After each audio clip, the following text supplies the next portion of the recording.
Nobody warned you that financial danger doesn't look like danger. It looks like a nice neighborhood, a good school district, and a monthly payment you can technically make. It looks like the life you were promised if you just worked hard enough and followed the steps. And that's the cruelest part. The people getting crushed right now aren't the reckless ones. They're the responsible ones. The ones who did what they were supposed to do, made what seemed like smart choices, and still ended up pinned under the weight of a system that rewards spending and punishes patience. The average American household now spends 93 cents of every dollar earned. That leaves 7 cents for building any kind of future. 7 cents for retirement, for emergencies, for opportunity, for freedom. And most families don't even have that because the math only works if nothing goes wrong, and something always goes wrong. I want to talk about the financial traps that are quietly wrecking people in their 30s and 40s. Not the obvious disasters. Not addiction or fraud or total financial collapse. The sophisticated traps. The ones that look responsible. The ones you walk into with your eyes open. Because everyone around you is walking into the same ones. This isn't financial advice, and I don't know your specific numbers. But I know these patterns because they're everywhere. And recognizing them is the only way to break free. The first trap is the two-income dependency trap. And almost nobody talks about it. Dual-income households have become the baseline assumption for middle-class life in America. Mortgage lenders calculate your approval using both salaries. The house, the neighborhood, the entire lifestyle is built on the premise that both adults will work full-time, without interruption for decades. But life doesn't work that way. One partner gets laid off. Someone gets sick. A child has special needs that require a parent at home. An aging parent needs care. Suddenly, a household engineered for two incomes is running on one. And the math collapses overnight. The median household income for married couples is around $115,000. But when families budget using all of that income, they leave zero margin for disruption. The families that survive financial shocks are the ones who built their fixed expenses around one income and treated the second as fuel for savings, investments, and acceleration. That doesn't mean one person shouldn't work. It means your mortgage payment shouldn't require two paychecks to cover. Structure your life so that losing one income stream is painful but not catastrophic. That single decision changes everything downstream. The second trap is the renovation trap. You bought the house, and now the house starts asking for money. The kitchen is outdated, so you finance a $40,000 remodel. The bathroom needs updating, so that's another $15,000. The backyard needs a deck, the basement needs finishing, the garage needs insulation. Home improvement spending in the United States exceeds $600 billion annually. The average homeowner spends over $10,000 a year on improvements and repairs. And here's what most people don't realize. The vast majority of renovations do not return their full cost when you sell. A major kitchen remodel recoups roughly 50 to 60% of its cost at resale. That $40,000 kitchen added maybe $22,000 in home value. You didn't invest $40,000 in your home. You spent $18,000 on making your kitchen nicer to look at while you eat dinner. The trap isn't maintaining your home. Maintenance is essential. The trap is confusing cosmetic upgrades with investment. People finance renovation after renovation, pulling equity out of their home, or stacking up credit card debt, convinced they're building value when they're actually consuming it. If the renovation doesn't fix a structural problem or prevent future damage, it's consumption, not investment. Treat it accordingly and budget for it the way you'd budget for a vacation, not the way you'd budget for your retirement account. The third trap is the good debt illusion. Somewhere along the way, we started categorizing debt as good or bad, and that framing has cost people enormously. Student loans are good debt. Your mortgage is good debt. A business loan is good debt. Only credit card debt and payday loans are bad. But here's the truth. Debt is debt. It all costs you money. It all creates obligations. It all reduces your future flexibility. The distinction between good and bad debt has convinced an entire generation that carrying $200,000 in student loans for a degree that leads to a $55,000 salary is somehow a wise financial move. It's convinced people that a $500,000 mortgage is an asset, when the interest alone over 30 years might exceed $400,000. It's convinced small business owners that borrowing $100,000 to start a business with the 60% failure rate is categorically different from putting $100,000 on a credit card. The amount of debt Americans carry has reached $8 trillion. The average household is servicing over $15,000 in various obligations. When you add mortgage debt, that number explodes. And the good debt label makes people comfortable carrying balances they should be aggressively eliminating. Stop asking whether debt is good or bad.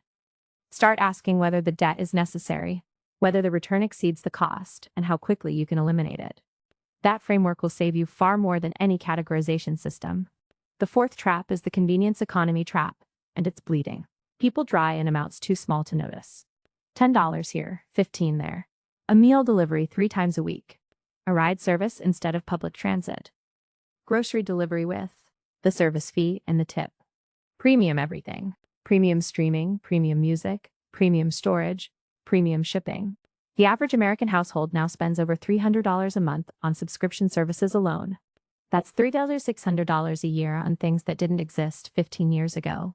Add in food delivery, which Americans spent over $350 billion on in recent years, and the convenience surcharge on everyday life becomes staggering. None of these individual charges feel significant. That's by design. The entire subscription economy is built on the principle that people won't cancel something that costs less than a dinner out. But aggregate them and you find $500, $700, sometimes $1,000 a month flowing out to services designed to be invisible. The trap isn't using convenient services occasionally. The trap is allowing dozens of small automated charges to become permanent fixtures in your budget without ever evaluating whether they're worth what they cost collectively. Do an audit. Pull your credit card and bank statements for the past 3 months. Add up every subscription, every delivery fee, every convenience charge. The total will probably shock you. Then decide deliberately which ones earn their place and cut the rest. The fifth trap is the insurance and protection product trap. Fear is the most effective sales tool in finance, and the financial industry knows it. You get pitched whole life insurance when term life would cost 1/10 as much and serve you better. You get sold extended warranties on appliances that statistically almost never break during the warranty period. You get convinced to buy credit monitoring, identity theft protection, mortgage protection insurance, cancer insurance, pet insurance premiums that exceed the average cost of care, and supplemental coverage that overlaps with policies you already hold. Americans spend an average of over $8,000 per year on insurance premiums across various products. Much of that spending is necessary and wise, but a meaningful portion is redundant, overpriced, or designed to address fears rather than actual risks. The whole life insurance industry alone collects hundreds of billions in premiums from people who would be far better served by buying cheap term life and investing the premium difference themselves. The trap is letting fear bypass your analytical brain. Every insurance or protection product should answer one question. If the bad thing happens and I don't have this coverage, would it financially devastate me? If yes, buy the coverage. If no, self-insure by keeping that money in your emergency fund, where it grows rather than disappearing into premiums for risks you could absorb. The sixth trap is retirement account leakage. People focus on contributions and forget about the dozens of ways money leaks out of retirement accounts before it ever compounds. Early withdrawals with penalties. 401k loans that never get repaid. High-fee funds that eat 1 to 2% of your balance annually. Cashing out old 401k plans when switching jobs instead of rolling them over. The numbers are staggering. Americans cash out roughly $100 billion from retirement accounts annually when changing jobs. The average 401k balance that gets cashed out is around $12,000. After taxes and penalties reduce it to maybe $7,000 in hand. That $12,000 left invested for 25 years at 8% would have become $82,000. Multiply that by the 2 or 3 job changes most people make in their 30s and 40s, and you're talking about hundreds of thousands of dollars in lost retirement wealth. Then there are the fees. The difference between a fund charging 0.03% and one charging 1% seems trivial, but on a $500,000 portfolio over 25 years, that difference costs you over $300,000. That's not a rounding error. That's a decade of retirement income lost to fees. Every time you change jobs, roll your old 401k into an IRA. Never cash it out. Check the expense ratios on every fund in your retirement accounts. Anything over 0.2% should be scrutinized. These aren't exciting moves, but they are worth more than most of the dramatic financial decisions people agonize over. The seventh trap is the college savings guilt trap. The moment you have children, the pressure begins. You need to save for college. You need a 529 plan. If you don't start now, your child will be buried in student loans. And it will be your fault. This guilt drives parents to prioritize college savings over their own retirement. And that's a devastating mistake. The cost of a 4-year degree at a public university now averages over $110,000, including room and board. A private university can exceed $240,000. These numbers are terrifying, and they're designed to make you feel like you need to start saving $500 a month per child immediately. But here's what the guilt obscures. Your children can borrow for college. They can earn scholarships. They can attend community college first. They can work part-time. There are dozens of paths to a degree that don't require their parents to have saved $100,000 in advance. You cannot borrow for retirement. There is no scholarship for being 70 with no savings. There is no part-time job that replaces 4 decades of compound growth. You missed because you were funding a 529 instead of your IRA. Fund your retirement first. Fully. Then, and only then, direct extra money toward college savings. Your children will thank you when they don't have to support you financially. In your 70s, far more than they would have thanked you for a paid tuition bill. The 8th trap is the health cost denial trap. Americans in their 30s and 40s tend to feel invincible. And that sense of invincibility creates blind spots in financial planning. Out-of-pocket healthcare spending for the average family now exceeds $6,000 per year, even with insurance. But the real danger isn't routine care. It's the unexpected diagnosis, the emergency surgery, the chronic condition that develops in your 40s and generates costs for decades. Medical debt is the leading cause of bankruptcy in the United States. Over 100 million Americans carry some form of medical debt, and most of them had insurance when the bills arrived. The trap is assuming that having health insurance means you're protected from healthcare costs. It doesn't. High deductible plans mean you could owe $8,000 or more before coverage even begins. Out-of-network surprises, uncovered treatments, and prescription costs create gaps that swallow emergency funds whole. Max out your HSA if you have access to one. It's the most tax-advantaged account in existence. Contributions are tax-deductible, growth is tax-free, and withdrawals for medical expenses are tax-free. After age 65, it functions like a traditional IRA for any purpose. An HSA is simultaneously a medical safety net and a stealth retirement account. And most people either don't have one or don't fund it properly. The 9th trap is the income plateau trap. In your 20s, income growth feels automatic. You switch jobs, you get raises, your trajectory points up. But sometime in your late 30s or early 40s, that curve flattens. Studies show that earnings for most workers peak between ages 45 and 55. And the growth rate slows dramatically well before the peak. The trap is assuming your income will keep rising at the rate it did in your 20s and 30s. People make commitments in their mid-30s based on projected future earnings that never materialize. They assume they'll make $150,000 by 42 because they made $90,000 at 35, and the trajectory seemed clear. But promotions thin out, industries shift. The salary band for your role has a ceiling. And suddenly the financial plan that depended on ever-increasing income meets a wall.